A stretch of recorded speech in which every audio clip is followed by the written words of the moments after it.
Senhor Jesus, nós te adoramos e exaltamos ao teu santo nome, porque o Senhor é bom, sem medida, Senhor, sobre as nossas vidas, Senhor. Louvado seja o teu nome por este dia que vivemos debaixo da tua graça, pelos teus livramentos, pelo teu cuidado, Senhor. Obrigada, Senhor, por ter nos trazido, Senhor, à tua casa para ouvir mais da tua palavra, para aprender mais de ti. Te agradecemos, Senhor, porque temos o que vestir, o que comer, e obrigada, Senhor, pela tua infinita misericórdia, Senhor, porque o Senhor morreu na cruz pelas nossas vidas, Senhor, e somos salvos pela graça. Louvado seja o teu nome, Senhor, pelas nossas vidas diante do teu altar, em nome de Jesus Cristo. Eu te peço, Senhor, fala conosco nesta noite, que, Senhor, seja uma noite de bênção em nossas vidas, em nome de Jesus Cristo. Amém.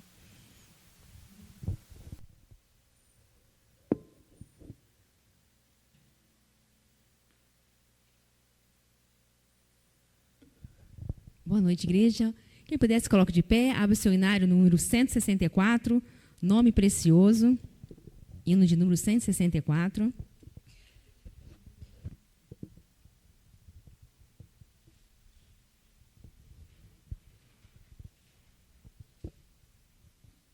Nome precioso.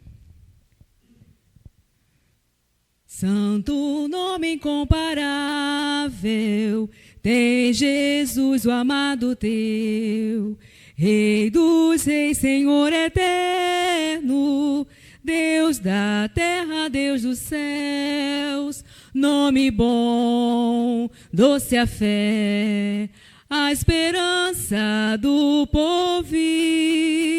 Nome bom, doce a fé, a esperança do povo. Leva tu contigo o nome de Jesus, o Salvador. Este nome dá conforto, hoje, sempre, onde for. Nome bom, doce a fé, a esperança do povo. Nome bom, doce a fé, a esperança do povo. Este nome leva sempre para bem te defender. Ele é arma ao teu alcance quando o mal te aparecer.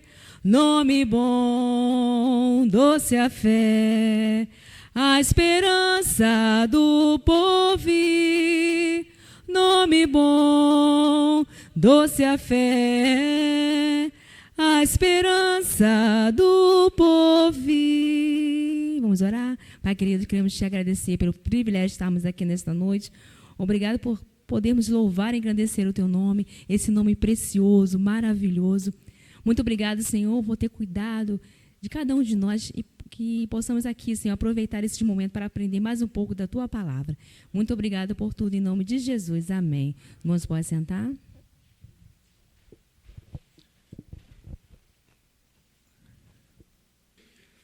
Queridos, nós continuaremos, ou daremos continuidade ao nosso estudo em Gálatas, capítulo 5, a partir do verso 13, Gálatas capítulo 5. Hoje o nosso texto é um texto curto, mas é importante fazer essa divisão para dar na próxima semana continuidade e nós encerrarmos o capítulo 5. Gálatas capítulo 5, verso 13, 14 e 15. Esses versos são os nossos alvos nesta noite. Eu quero lembrar a você que nós já estamos no final desta belíssima carta. E nós estamos na parte prática da carta. Lembremos-nos que a ideia de Paulo aqui nesta carta é defender o Evangelho, defender a doutrina da justificação pela fé, a defender o seu próprio ministério, o seu próprio chamado, o seu próprio apostolado. E depois de falar sobre as doutrinas tão importantes para nós, ele conclui a sua carta falando sobre a vivência dessa doutrina. Como disse na última semana, é importante nós conhecermos as doutrinas, conhecermos os princípios bíblicos, mas ainda mais importante é colocar esses princípios bíblicos em prática, viver esses princípios. E ele começa no verso 1 do capítulo 5, nos lembrando de que nós fomos libertos e libertos por Cristo. Cristo nos libertou. E é importante eu relembrar isso, porque ele nos libertou de quê? Qual foi a liberdade que ele nos trouxe? Ele nos libertou do pecado, do salário ou daquilo que o pecado, a consequência do pecado, que é a morte, e também da influência do diabo. Por que é importante dizer isso? Porque fica muito mais fácil para nós entendermos o conceito de liberdade de Paulo. Quando você entende que Paulo está falando sobre esse tipo de liberdade, a liberdade do pecado, nós vivíamos amarrados, presos, acorrentados pelo pecado, e acorrentados, presos pelo pecado, estávamos então mortos em nossos delitos e pecados e não podíamos mais escolher fazer o bem. Nós vamos entender aonde ele quer chegar quando ele fala sobre liberdade. Toda vez que Paulo fala sobre liberdade, ou a Escritura está falando sobre liberdade, está falando da liberdade que Deus nos dá. Nos liberta de nós mesmos, na velha natureza e do pecado. Aí no verso 13, que é o nosso verso inicial do estudo hoje, ele retoma a mesma temática da liberdade do verso 1. E ele começa dizendo: porque vós, irmãos, fostes chamados à liberdade. Ele lembra, ele traz a eles a memória deles aquilo que ele já tinha falado sobre liberdade.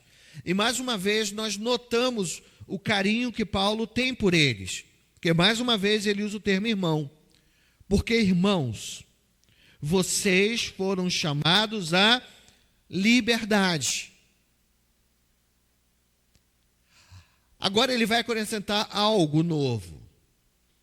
Depois de lembrar a eles que eles foram libertos, e nós nos lembramos de que eles foram libertos, e quando ele fala sobre essa liberdade, ele também está trazendo àqueles irmãos que eles foram libertos nesse conceito do jugo pesado que os judaizantes queriam impor sobre eles. Nós já sabemos disso. A carta é uma defesa sobre o Evangelho. A carta é uma defesa da justificação pela fé. E aqueles judaizantes estavam querendo fazer com que aqueles homens, aquelas mulheres da Galácia, guardassem a lei mosaica para a salvação. Aí Paulo diz: não, vocês foram libertos, e para a liberdade foi que Cristo chamou vocês. Aí ele diz, então, ainda no verso 13, porém, esse porém diz tudo. Porém, não useis da liberdade para dar ocasião à carne. Agora ele vai mudar o assunto. O trato dele agora não é mais com os judaizantes. A fala dele não é mais contra aqueles judaizantes que eram legalistas, que queriam colocar o peso da lei sobre gentios. Ele muda. Durante a sua vida, o seu ministério, Paulo vai precisar tratar de dois grupos que adentraram a igreja com uma falsa doutrina. Primeiro, os legalistas, que a gente já bem conhece, porque estudamos até agora, falando sobre esse grupo, que eram os judaizantes. Agora ele vai acrescentar um outro grupo, que não era o problema dele aqui, guardem isso, tá? Paulo não está combatendo diretamente esse grupo, que ele vai chamar mais à frente de os libertinos. Ele não está tratando sobre esse grupo, porque esse grupo ainda não tinha adentrado a igreja. Mas por que ele trata sobre esse assunto agora? Porque aqueles judaizantes, que de forma constante mentiam sobre os ensinamentos de Paulo, tentando fazer com que a credibilidade de Paulo para com as igrejas viessem a cair, e com isso aquelas pessoas não acreditassem ou não recebessem a mensagem de Paulo. Então esse era o papel deles, diminuir Paulo, chamar Paulo de mentiroso. E eles estavam alegando, aqueles falsos mestres judaizantes, estavam alegando o seguinte, que Paulo, ao dizer que as pessoas, os gentios, não deveriam guardar as leis mosaicas como os judeus guardavam, ele estava dando, Paulo, uma carta branca para o pecado. Estava dizendo a eles, tá, se não há lei, se não há necessidade de você guardar nada, de você abrir mão de qualquer princípio, o que Paulo está dizendo é que você pode pecar à vontade. Porque uma vez salvo, salvo para sempre. Não deve haver nenhum tipo de pudor. O gentio pode fazer o que der na sua mente. E nós nos lembramos que os gentios, eles viviam sob o domínio do pecado, fazendo tudo que desagradava o Senhor. Eram idólatras, adoravam falsos deuses, viviam aquela religião dos falsos deuses com a sua sexualidade aflorada. Eles não se preocupavam com manter uma vida casta. Nós sabemos disso. E quando eles acusam Paulo de estar indo contra a lei, Paulo está dizendo que vocês podem fazer tudo isso. Que vocês podem permanecer e manter a sua vida desta forma. Então é por isso que Paulo vai dizer, não, eu não estou dizendo isso. Eu não estou afirmando ou dizendo que você pode e deve continuar nas práticas antigas, nas práticas que você fazia, ou que vocês vivenciavam. É por isso que ele começa. Diferente do que eles estão dizendo, diferente do que eles estão afirmando, vocês não devem, e é isso que eu estou ensinando, vocês não devem fazer uso da lei ou da liberdade para dar a ocasião à carne, para pecar. Não é isso que eu estou dizendo. Vocês não guardarem as leis mosaicas para a salvação, não significa que você não deve guardar ou vocês não devem viver uma vida santa. E aí ainda no verso 13, há duas palavras, ou um conjunto de palavras que mostra isso. O verso 13, no final do verso 13, Paulo diz assim, não useis da liberdade para dar ocasião à carne. Ocasião à carne, são duas palavras. A primeira palavra, carne. O primeiro termo é o termo carne. No grego, a palavra tem origem no grego, é sarx. E Paulo aqui não está falando de carne no sentido material, da nossa carne, aquilo que compõe o ser humano. Não é sobre esse tipo de carne que ele está falando. Quando ele fala de carne, ele está falando da vida ou daquilo que diz respeito à velha natureza, os sentimentos, os desejos que tínhamos antes de ser alcançados pela maravilhosa graça. Os instintos mais primitivos, aquilo que todo aquele que ainda não foi alcançado pela graça vivencia. Ele gosta de falar sobre essa temática carne. Quando ele escreve mais à frente, alguns anos depois, a carta à igreja, à cidade de Éfeso, ele vai dizer que nós vivíamos dessa forma, sendo conduzidos pela carne, pelo desejo natural, o desejo pecaminoso. É isso que Paulo está falando sobre carne. Carne são aqueles impulsos, os impulsos da velha natureza, que querem ir contra Deus e querem fazer aquilo que é bom para ele. Então Paulo diz, olha, vocês não devem dar ocasião à carne. Mas antes ele usa o termo ocasião. E aí o termo ocasião é interessante. Porque esse termo ele só é usado na área militar. Todas as vezes que o termo ocasião era usado, estava relacionado a um local onde os soldados, eles ali se alojavam. E daquele local onde os soldados estavam, eles se preparavam para atacar os seus inimigos. Então era um lugar estratégico, em que dali todas as ordens eram dadas para que o exército vencesse os inimigos. A palavra é forte. Quando Paulo diz não dê ocasião à carne, ele está chamando a atenção, não coloque na liberdade que Cristo deu a vocês os argumentos para se tornarem pecadores de forma costumais. Entenderam o que Paulo está dizendo? Porque a verdade é essa. O que vai acontecer é que, em nome dessa liberdade, de sermos libertos do império das trevas, de a salvação ser alcançada somente pela graça, esses falsos mestres que vão ser chamados libertinos, eles vão dizer, quanto mais vocês pecarem, mais a graça é demonstrada, mais nós vamos perceber o amor de Deus sendo manifestado sobre nossas vidas. E hoje não é diferente.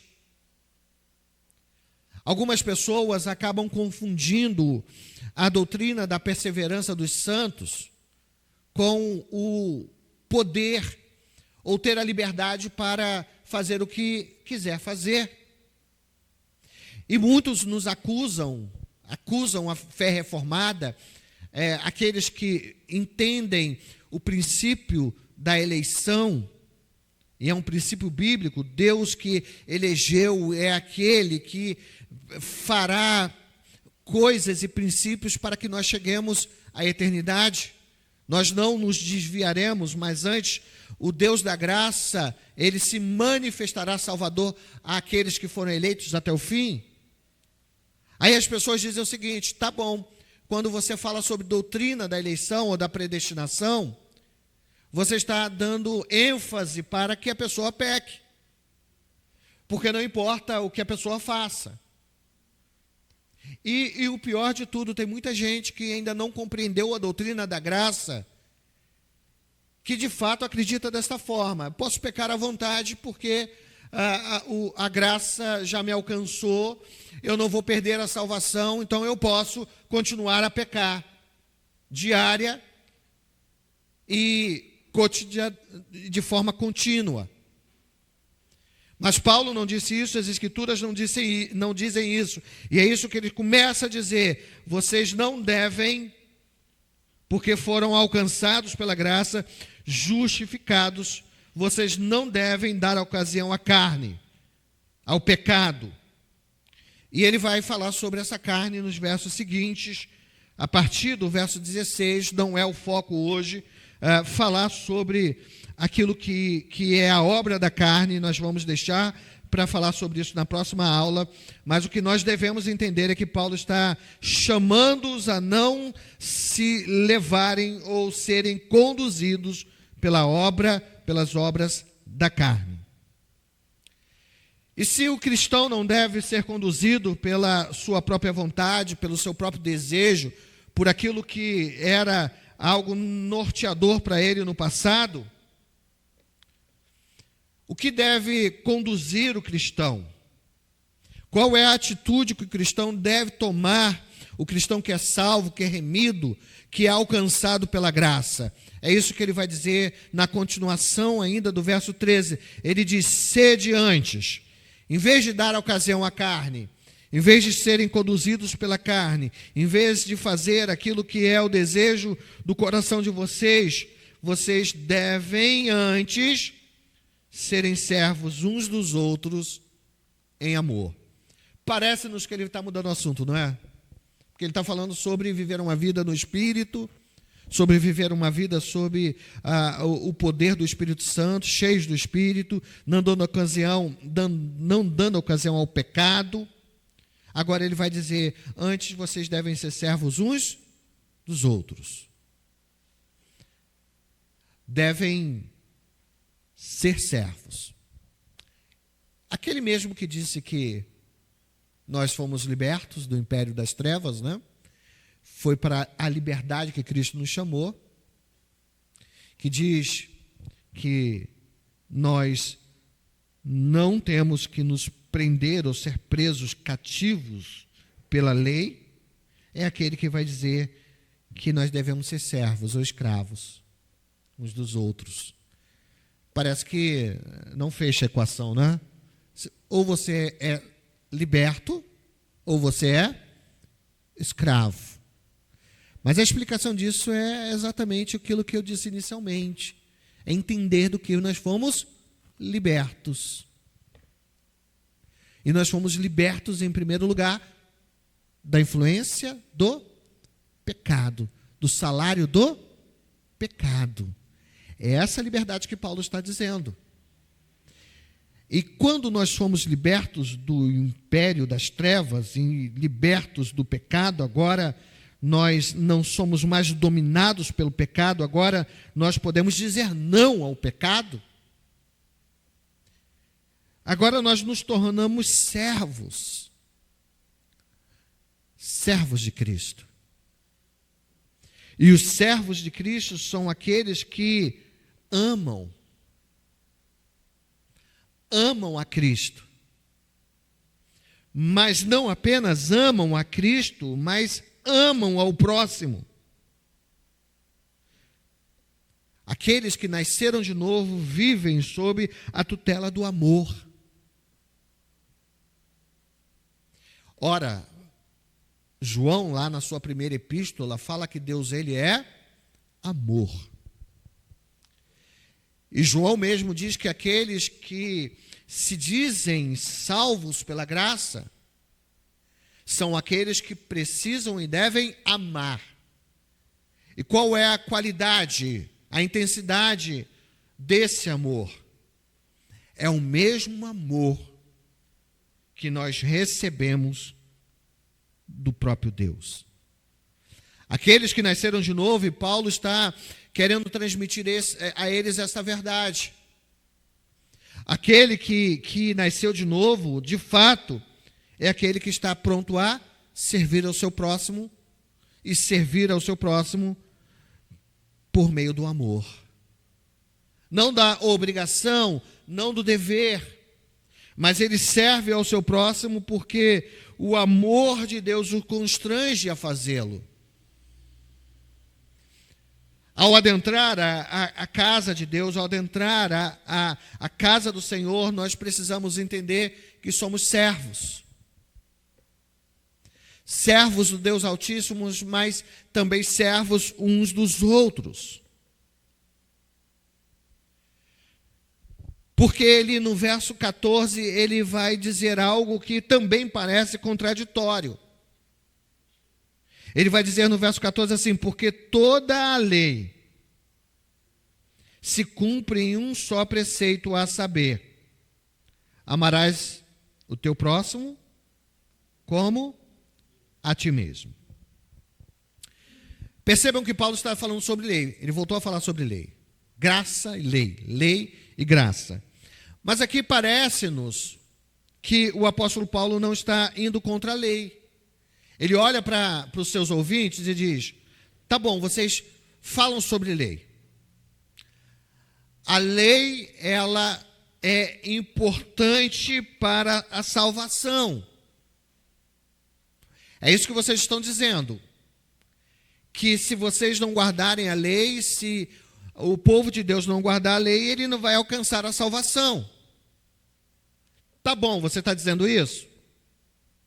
Mas eu quero perguntar a você, ou a vocês.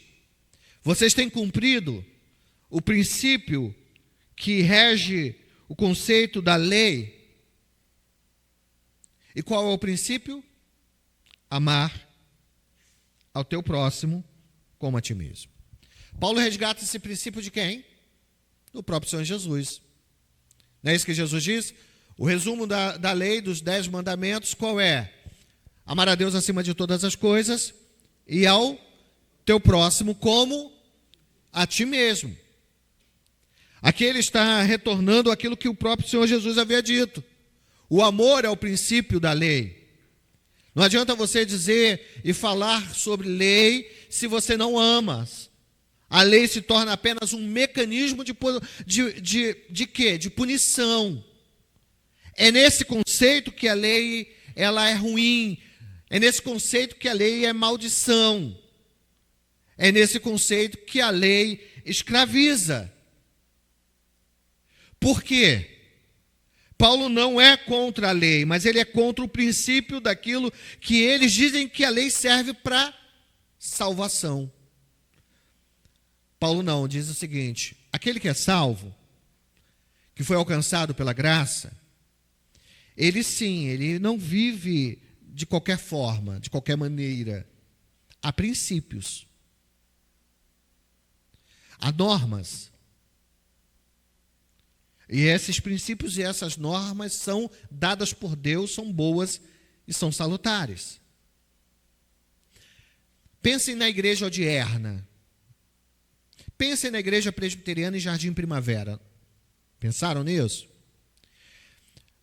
Nós fomos salvos pela graça.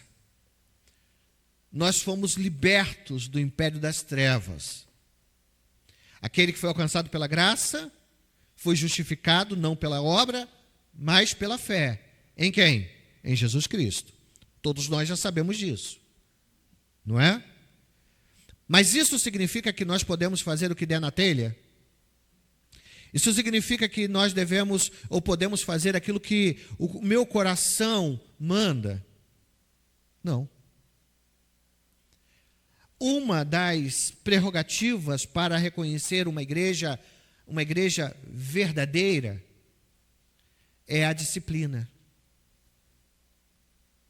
A disciplina cristã, ela visa o bem do faltoso e o bem em geral da membresia, da comunidade. Sabemos disso. Isso é importante por quê? Porque nós precisamos ser refreados com a nossa velha natureza. Existem comunidades ou igrejas que não fala ou cita sobre o pecado. Pode fazer qualquer coisa. O que importa é estar aqui dentro.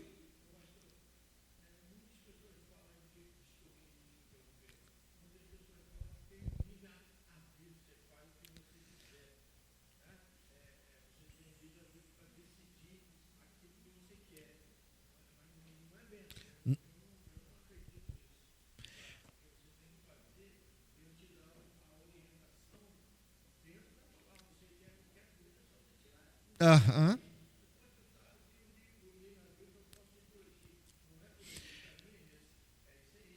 Liliu, foi muito importante você dizer isso. Sabe por quê? Porque as pessoas, elas olham para o princípio da liberdade e elas sempre desejaram a liberdade. Vocês sabem por que o homem, Adão e Eva, caíram lá no Éden? Porque eles desejavam a autonomia. Era isso que eles desejavam. Eles desejavam ser autônomos, donos de si. Eles decidiam o que eles iriam fazer. Hoje não é diferente. As pessoas, elas acham que têm liberdade. Elas acham que podem fazer e tomar as suas decisões totalmente longe ou de Deus ou do pecado. Não. Ou você é conduzido pelo pecado, ou você é conduzido por Deus. Ou você é servo do pecado, ou é servo do Deus Altíssimo. Porque é Ele que conduz a nossa vida, da vida daqueles que nasceram de novo. Nós não podemos nos esquecer disso. É por isso que Paulo vai tratar aqui nesse texto sobre o princípio do amor. Aqueles que foram salvos, alcançados pela graça, são aqueles que vão vivenciar o verdadeiro amor e vão abrir mão dos seus próprios interesses, dos seus próprios desejos, da sua própria vontade carnal para seguir a Deus. É bem diferente isso que nós estamos conversando do que o que muitos pregam por aí sobre viver sobre a graça. Aqueles que vivem sobre a graça estão dispostos a viver uma vida santa, uma vida que agrade ao Senhor. Então, viver pela graça não é fácil, porque nós abrimos mão de qualquer princípio que fuja à vontade de Deus. Amamos a Deus, amamos também o nosso próximo. E aí o apóstolo Paulo, ele conclui o seu texto, no verso 15, chamando a nossa atenção para aquilo que os falsos mestres implantam na igreja. Aquilo que os falsos mestres trazem à igreja. O verso 15, ele diz o seguinte: se vocês, porém, mordem a si mesmo, ou mordem ao outro, e vos devoram, no final das contas, vocês serão destruídos. Lembra que Paulo fala sobre os judaizantes que estavam trazendo problema à igreja? Com a sua falsa mensagem, com a sua falsa pregação, eles estavam trazendo à igreja a divisão. Por quê? Aqui já nesse contexto, Paulo vai mostrar o seguinte, que quando aqueles judeus falsos mestres chegaram, judaizantes, muitos da igreja da Galácia, ou das igrejas da Galácia, aderiram àquela mensagem. Então começaram a guardar e serem circuncidados. Agora outros ficaram em dúvida, e tinham dúvida sobre aquele novo evangelho que eles estavam trazendo. Eles estavam em dúvida, mas havia também aquele grupo que não abriu mão da verdade. Tanto é que, quando Paulo está em Antioquia, e é lá que ele recebe a notícia de que a igreja na Galácia estava tomando uma decisão equivocada de deixar o evangelho e seguir outros evangelhos, a gente sabe disso no capítulo 1, alguém que foi levar essa informação a Paulo. E era alguém que não concordou com a pregação daqueles falsos mestres. Então a igreja provavelmente estava dividida em 3 grupos. Um grupo que era do meio, que ainda não tinha uma formação, não sabia se vivia o evangelho pregado por Paulo ou se vivia o evangelho pregado por aqueles falsos mestres. Os que já estavam com seus corações totalmente envolvidos por aqueles falsos mestres e os que mantinham-se fiéis a Paulo e à mensagem do evangelho. E esses grupos estavam em choque. A igreja estava dividida e então, dentro dessa divisão, aquelas pessoas estavam de forma mútua se mordendo. E a ideia aqui do morder e devorar é que as discussões, as brigas, eram tão grandes, tão forte a celeuma entre aqueles irmãos, que parecia que eles eram bestas feras, animais. E esses falsos mestres, eles conseguem fazer isso, dividir a igreja. E aqueles irmãos estavam sendo divididos de fato. E estavam vivendo dias difíceis. E Paulo vai dizer: não pode ser esse o fim da igreja. Vocês precisam olhar para o Evangelho. Vocês precisam olhar para Cristo. E então precisam retornar ao primeiro amor. Isso nos traz à nossa mente, à nossa memória, que uma igreja saudável, uma igreja que está vivendo plenamente o Evangelho da Graça, é uma igreja que está disposta, os membros estão dispostos a viver em paz, a viverem a comunhão dos santos. Essa não é uma característica de uma igreja saudável, uma igreja que está sempre em choque, sempre em brigas, sempre em litígios, mas uma igreja em que o Espírito Santo atua de forma plena, com liberdade, é uma igreja em que os seus membros se amam, cuidam um do outro.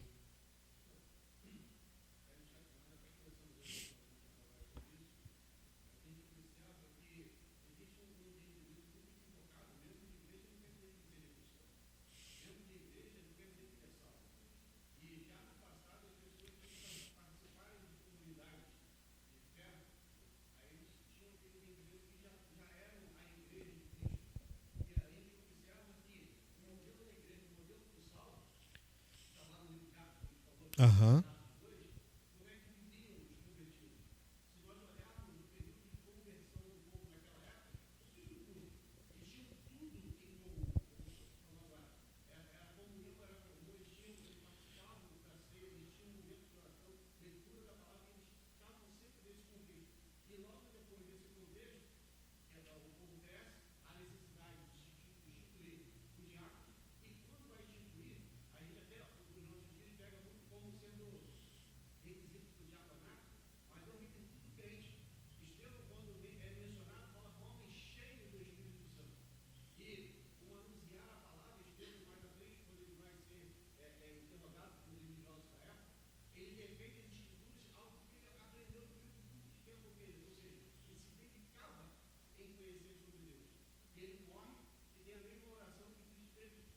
Aham.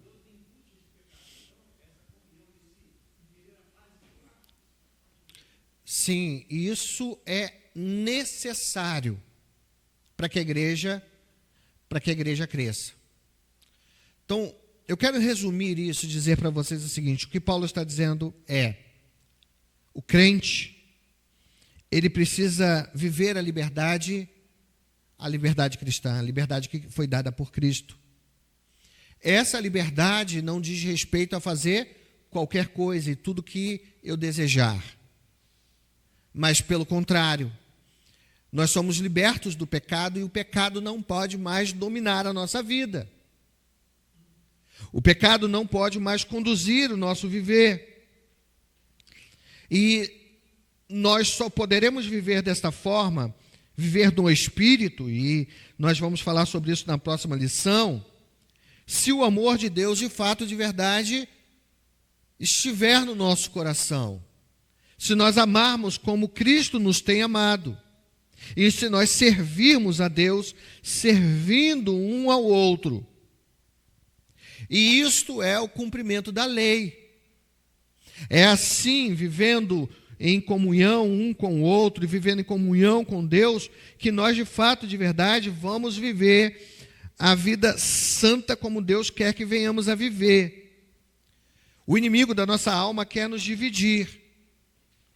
Mas ele não poderá conseguir alcançar essa meta se nós estivermos pautados nas Escrituras Sagradas, no Evangelho da Graça. É por isso que as Escrituras são essenciais para o nosso crescimento espiritual. É por isso que às terças-feiras nós saímos nas nossas casas, porque queremos lembrar ou ser lembrados desses princípios.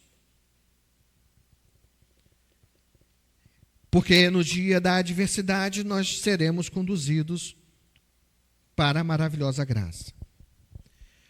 Então a igreja vive um embate, e isso é fato, um embate entre os legalistas e os libertinos. Alguns tendem ao legalismo, o peso que se coloca sobre as costas, e sobre isso Jesus disse que se o Filho vos libertar, verdadeiramente sereis livre.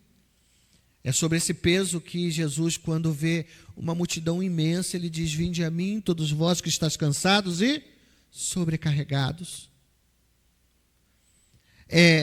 Alguns pendem ou são conduzidos pela mensagem legalista, mas outros pela mensagem liberal, ou a mensagem dos libertinos, que eu posso fazer tudo e Deus não se importa, Deus não faz juízo daquilo que eu estou fazendo.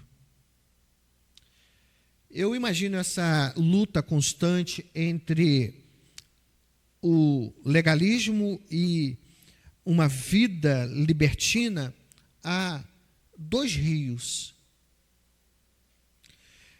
Imagine o seguinte: nós estamos aqui e precisamos chegar, e a gente vai chegar no céu na eternidade. Mas para fazer esta viagem, nós precisamos atravessar dois rios. O primeiro rio eu chamo esse rio de o rio do legalismo. É um rio violento. É um rio cheio de ondas, que quem tenta atravessar vai se afogar. É um rio que é pesado. Mas o outro rio, esse outro rio, sabe aquele rio cristalino? Aquelas águas bem tranquilas, que quando você olha assim, sabe, parece que ali é um lugar perfeito para você adentrar e se, diante do calor, se refrescar. O liberalismo ou a libertinagem é esse rio. Mas quando você entra nesse rio, esse rio está envenenado, ele está contaminado, com metais muito pesados. E da mesma forma que o primeiro rio mata, esse segundo rio também mata. Como então chegar ao outro lado da margem? Foi construída uma ponte. Esta ponte que foi construída é o Evangelho. E se alguém quer chegar ao outro lado, precisa tão somente adentrar e passar por esta ponte. O Evangelho da Graça, que tem a sua centralidade em Jesus Cristo, é o único meio para que eu e você possamos chegar com segurança na eternidade. Jesus disse: eu sou o caminho, eu sou a verdade e eu sou a vida. Não devemos nos direcionar nem para a esquerda, nem para a direita. Sigamos com fé a voz de Jesus, o nosso Salvador. Que nós possamos olhar para as Escrituras e viver as Escrituras. Porque as Escrituras trazem vida e trazem vida em abundância. Nós vamos orar. Nós vamos orar porque o Deus da graça nos deu, por meio de Jesus Cristo, a salvação. Nós vamos orar porque, apesar de ainda sermos pecadores, a maravilhosa graça tem nos mantido de pé. Mas nós vamos orar por nós mesmos, para que não venhamos a, como os Gálatas, venhamos a ser influenciados pelo pecado. Seja o pecado do legalismo, ou seja o pecado da libertinagem. Porque se nós formos conduzidos ou por um ou por outro, nós não conseguiremos chegar aonde Deus quer que nós venhamos a chegar. Nós vamos orar. Marcos, você viaja? Vocês viajam quando? Amanhã. Nós vamos orar, presbítero Marcos, o Ciene, a galera toda, né? Estarão de férias coletivas, né? E que Deus os conduza nessa viagem. Quero te convidar a se colocar de pé. Sexta-feira... Oi? Presbítero Júlio, ele não está conosco, ele não está muito bem. Pressão alta, né, Marco? Está com a pressão alta. Oremos pelo presbítero Júlio. Oremos pela irmã Madalena, nós temos orado por ela, né? Ela ainda continua internada, Deus está no controle, mas oremos pela sua vida também. Oremos por sexta-feira. Sexta-feira nós estaremos juntos lá no Capivari, né? Já foi confirmado, e que nós possamos ali adorar e exaltar ao nome do Senhor. Simão, o Simão, nós temos orado pela vida do Simão. O Simão não está muito bem, tem sentido dores de cabeça, pneumonia, está com pneumonia, e que você traga à sua memória outras e outras pessoas também que precisam das nossas orações.